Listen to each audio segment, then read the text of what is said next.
Rejoindre un clan mineur war au hasard, c'est comme jouer au loto. 9 fois sur 10, tu vas être perdant. Pourtant, avec 2-3 indicateurs simples, tu peux repérer les clans rentables pour toi et éviter de rejoindre un aspirateur à boost. Je t'explique tout ça maintenant en 5 parties.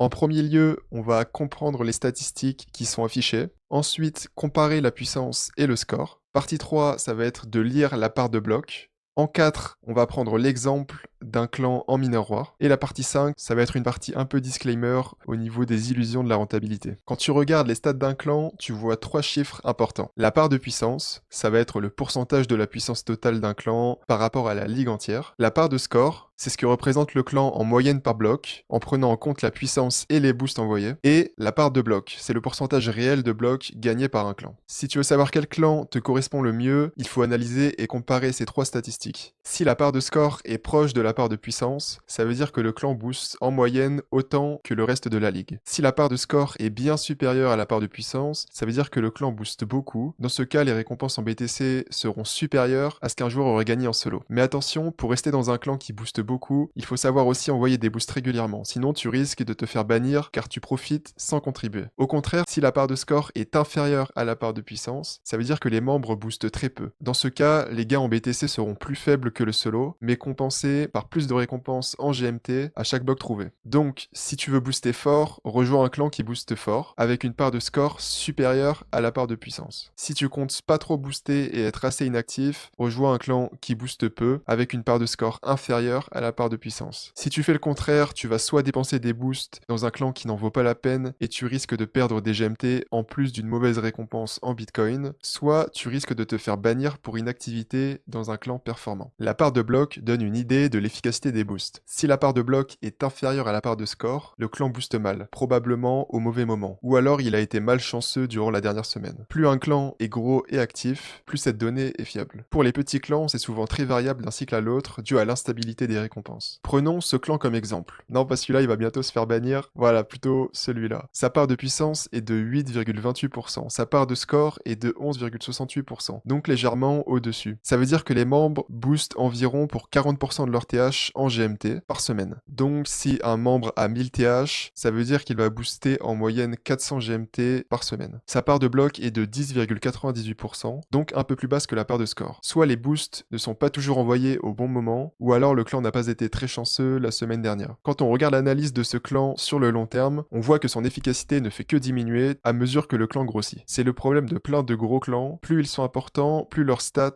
se rapprochent de 1 pour 1 par rapport au solo, en prenant en compte les GMT et les BTC gagnés en moyenne. Ça arrive souvent que l'efficacité diminue aussi quand le créateur du clan décide de changer sa stratégie en étant plus laxiste sur le nombre de boosts des membres. Ça permet au chef de clan d'avoir plus de membres, même inactifs, pour avoir plus de blocs, et donc profiter des 5% par bloc qui sont réservés au chef de clan. C'est bien sûr au détriment des membres actifs du clan qui se retrouvent à booster dans le vide pour des membres inactifs. En résumé, si tu comptes être inactif ou très peu boosté, ce clan te correspond bien. Par contre, si tu veux plutôt booster en masse, ce clan n'est vraiment pas idéal. Tu seras mieux accueilli dans un clan qui booste énormément comme toi. Un point très important, certains joueurs annoncent sur Telegram ou Discord qu'ils ont fait x5 ou x10 leur gain en BTC par rapport au solo grâce à la mineur war. Alors oui, c'est possible en pourcentage, mais ce chiffre, il veut pas dire grand chose sans prendre en compte les boosts dépensés. On va prendre un exemple extrême. Donc un joueur qui a seulement 1 TH, ça fait qu'il gagne environ 20 centimes d'euros par semaine en solo. S'il va en mineur war et allez, soyons fous, qu'il envoie pour 20 000 Go Mining tokens de boost, il peut multiplier ses gains en BTC même par 10 000 par rapport au solo dans la semaine, mais en réalité il est très probablement en perte si l'on soustrait les dépenses en boost. Donc pour savoir si tu es gagnant en mineur war, additionne tes gains en BTC et en GMT, soustrais tes dépenses en boost et compare avec ce que tu aurais gagné en solo. C'est ça qui détermine la rentabilité de ce mode, pas un simple x5 balancé sans contexte. En conclusion, il faut comparer la part de puissance et la part de score pour savoir si un clan booste beaucoup ou non. Regardez la part de bloc pour juger de la stratégie et de la chance du clan. Et surtout, ne vous laissez pas impressionner par les messages de personnes qui annoncent des multiplications folles de leurs gains. Voilà, vous savez maintenant comment analyser un clan mineur war avant de le rejoindre. Si la vidéo t'a plu, tu peux mettre un like et t'abonner. Si tu veux être le plus performant possible en mineur war, il va falloir que tu optimises chaque boost. Je te laisse avec cette vidéo qui t'explique quels sont les meilleurs. Allez, ciao!